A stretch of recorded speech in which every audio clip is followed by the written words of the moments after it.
Number one, you guys expect me to come looking as professional as possible. Yes. So which means clear my leg gig, there's supposed to be money for outfit. Money for transport. Money for transport. Ngaphinza outfit kathathu, you guys are gonna be the ones complaining. Kanti bothayi for le mali bhekaphi. Lapha kade ngizuthola malini. You understand? Ngiyakona next mina ngiyashayeka mina. Kumnyalo nje broke. Proudly broke. It happens, man. It happens. Proudly broke. I told myself ukuthi I will never fake a lifestyle. Ngiko kuyaye kungarishe man ngabathi kusebona nemali. I think it's because of the way I dress maybe. Njengoba abantu bathi ayisebona nemali, but dog, I'm still hustling. It's just that I love fashion, bro.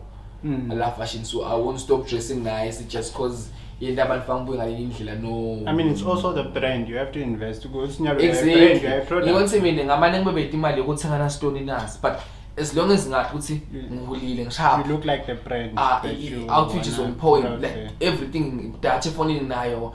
Akungendeke ukuthi maybe ngabekisa Aubrey or not even Aubrey, anyone noma longifunako bafuna ngisindela except type there's something exile kumele you check internet sources so fast. Ngitema data. Kumele ngifonele banibani, it's a quick agent meeting. Ngitema minutes like dog akungendeki lokho. Arada ngamane ngibebhe imali kikhinye kwenta lutho. Uthi ngihlele endlini ngikhona ukuthi ngasineke story but le info donke lethi kumele push umsebenzi nginato. You understand? Nangathiwa nje lokumele ngi-interview imali ikhathi nginayo. Imali transport ikhona. Imadata phone nami always loaded, minutes loaded. Anything leta uhambisa umsebenzi is on point.